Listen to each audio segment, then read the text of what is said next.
kamu macam-macam saya bunuh ya. Ke dalam kantor aja mereka bisa sampai masuk loh ya. Gimana kalau misalkan di luar kantor?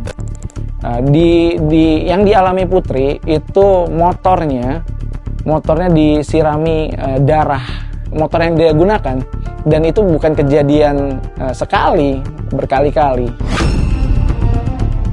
Gerakan Cuti Bersama oleh Solidaritas Hakim Indonesia atau SHI pada 7 hingga 11 Oktober 2024 sebagai bentuk protes akibat gaji dan tunjangan yang tidak dinaikkan selama 12 tahun terakhir membekap nurani publik. Kesejahteraan hakim seolah terabaikan di balik tuntutan integritas dan risiko tinggi pekerjaan. Bendera putih pun dikibarkan. Belum lagi beban kerja dan risiko keamanan yang mengancam para hakim terbilang tinggi di tengah berbagai keterbatasan.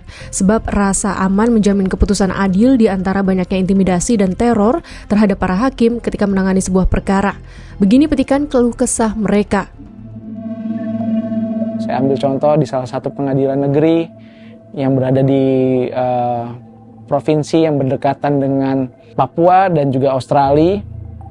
Di mana rekan-rekan hakim, gedung pengadilannya dirusak, dihancurkan. Rekan-rekan hakim yang mengadili perkara tersebut diintimidasi, bukan hanya dirinya hakim saja, melainkan juga istri dan anak hakim yang membersamai pekerjaan atau penempatan di tempat-tempat yang jauh tersebut.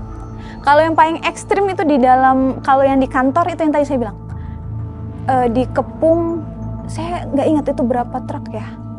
Teman-teman bisa cek langsung nanti di YouTube, di wilayah Maluku Utara. Itu masuk ke dalam. Bisa, artinya gini lah, ke dalam kantor aja mereka bisa sampai masuk loh ya. Gimana kalau misalkan di luar kantor? Saya nggak bisa jelaskan detail sih, hanya bisa di-imagine aja bagaimana teman-teman itu hanya dikawal dengan 2 orang keamanan yang sebenarnya bukan purely security begitu, bukan purely orang yang ditugaskan untuk mengawal si hakim itu, atau bukan orang yang khusus mengawal ini kantor sebesar itu. Kalau di lapangan, kalau saya alhamdulillahnya tidak yang intimidasi langsung pegang pisau atau dia ngamuk, tidak ya. Paling saya bunuh kamu itu saja. Ancaman, kalau buat saya itu hal biasa, mungkin buat orang diancam, tapi buat saya itu biasa. Tapi artinya gini, ketika kamu macam-macam saya bunuh ya, itu kan buat saya itu hal, kalau dia hanya sekedar mengucapkan, buat saya biasa. Saya pernah menangani perkara pembunuhan, perkara yang masuk juga dalam berita nasional waktu itu. Rumah didatangi malam-malam, kebetulan tuh rumah tuh buntu, jadi rumah saya nomor 2 paling ujung. Kalau orang bolak-balik itu kelihatan gitu, itu gang buntu gitu. Nah, bolak-balik itu kelihatan, sudah sangat malam, itu sekitar jam 9:30 lah ya, 9:30 hampir jam 10 malam. Didatangi, pagar digedor, ya pintu ya pagar sama aja, nggak sampai pintu rumah betul, tapi di pagarnya, ya sama kan, itu pagar juga, wilayah pintu juga. Digedor-gedor, dicoba untuk dipaksa dibuka gitu, tanpa menyebutkan siapa yang datang. Seperti itu. Itu yang anak sama istri saya di rumah, anak saya 3 masih kecil-kecil, sedangkan saya harus di kantor mendraft putusan untuk mempersiapkan putusan yang harus diucapkan untuk perkara pembunuhan tersebut. Yang saya lakukan apa? Kita nggak punya jaminan keamanan, akhirnya ya memberitahukan kepada istri sampaikan, ya ini diancam, di orang bolak-balik ke rumah, ada yang gedor-gedor, ya sudah hubungi tetangga terdekat. Kalau seandainya dia memaksa masuk, biar orang-orang tetangga terdekat bisa memberikan bantuan pertolongan, minimal berteriak seperti itu. Itu yang dialami saya. Sepanjang perjalanan karir saya sebagai hakim, banyak hal juga sih yang sebenarnya harus yang harus di backup supaya hakim itu bisa melaksanakan tugasnya. Misalnya masalah keamanan. Kalau saya dulu di Aceh itu pernah yang pertama ketika pemeriksaan setempat itu datang ke lapangan, kita cuma bawa majelis 3 orang tuh, hakim ketua, hakim anggota 2 orang, kemudian panitera pengganti, jurusita dan supir. Jadi sama sekali kita nggak bawa keamanan. Tapi ketika kita di lapangan, ternyata para pihak itu masing-masing punya kelompok. Jadi kelompok yang satu bawa gengnya atau apalah gitu ya.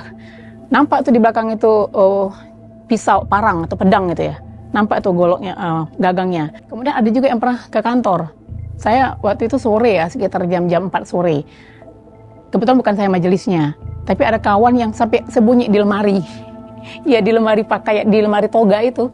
Sampai sembunyi di sana karena ya itu ada kelompok massa yang datang bawa senjata, nampak itu. Kita nggak tahu apakah itu benar atau enggak gitu ya. Tapi kan sore hari itu, dan sudah nggak ada orang di kantor, tinggal kita majelis sama beberapa orang di kantor yang kebetulan sidangnya belakangan gitu.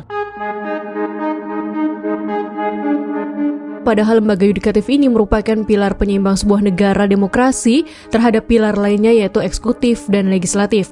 Namun independensi mereka kerap digedor aksi-aksi intimidasi terutama bagi para hakim yang bertugas di daerah pelosok.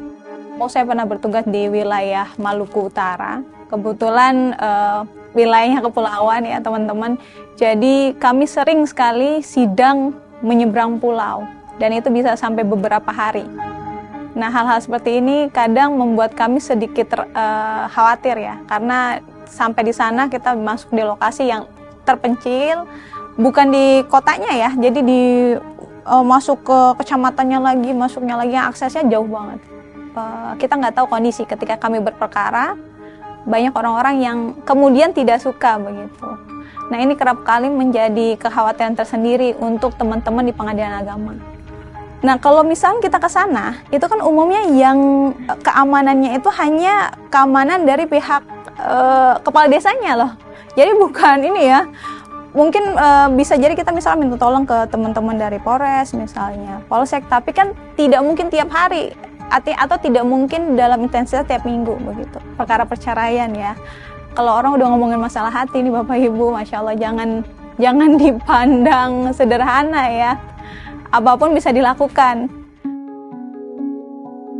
Selain permasalahan keamanan, Serikat Hakim Indonesia juga menyuarakan kerentanan hakim perempuan di daerah dan beban kerja tinggi di tengah ketidakmerataan jumlah hakim. Kemudian saya beri contoh 2 hal ya. Ini yang paling saya ingat. Ada 2 kawan saya, hakim perempuan, kebetulan bertugas di wilayah Kalimantan. Beliau, yang satu di Kalimantan, yang satu di wilayah Jawa Tengah ya. Yang wilayah Jawa Tengah baru mungkin seminggu yang lalu, 4 hari sebelum melahirkan. Pemeriksaan setempat itu kita periksa objek di lokasi, di tempat di mana objek itu bersengketa. Jadi kita ke lokasinya, dalam posisi dia hamil besar, H-4. Karena kondisinya tidak bisa ditinggal, karena seperti yang sudah kita ceritakan sebelum-sebelumnya, kalau khusus pengadilan agama, teman-teman pengadilan negeri juga sama, kekurangan hakim. Jadi mau tidak mau teman-teman yang dalam kondisi hamil pun turun ke lapangan untuk periksa objek. Itu di pengadilan, salah satu pengadilan di pengadilan agama di Jawa Tengah. Tekanan mental kerap menghantui hakim saat menangani sebuah perkara, bahkan pernah sampai merenggut nyawa. Peristiwa itu dialami hakim muda perempuan asal Bandung yaitu Putri Sartika pada April 2021. Kala itu ia bertugas di Pengadilan Negeri Tanjung Pati, Sumatera Barat dan tengah menangani perkara besar hingga mendapat 2 teror berdarah. Yang dialami Putri itu motornya disirami darah. Dan itu bukan kejadian sekali, berkali-kali. Akhirnya setelah kejadian itu Putri tertekan, sakit dan kemudian meninggal dunia. Ada catatan atau ada keterangan dari orang tuanya secara langsung yang menyampaikan kondisi Putri sampai dengan meninggal dunia. Di tengah keterbatasan sumber daya manusia, beban kerja tinggi juga menggerogoti kesehatan para hakim. Kalau perempuan itu kan kadang-kadang dia punya beban ganda ya.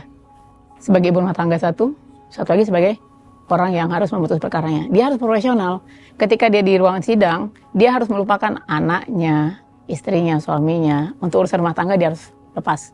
Dia harus fokus pada perkaranya.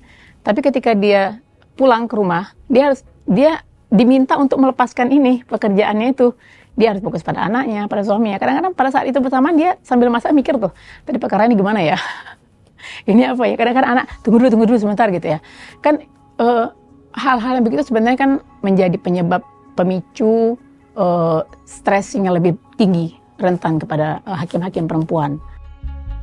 Seyogyanya tuntutan kesejahteraan hakim mesti mendapat atensi serius dari negara, sebab dengan beban integritas yang disandang jabatannya, para hakim sebenarnya tidak bisa bergaul sebebas pejabat eksekutif dan legislatif. Mereka sebaiknya hanya bergaul dengan lingkungan internal atau kalangan perguruan tinggi.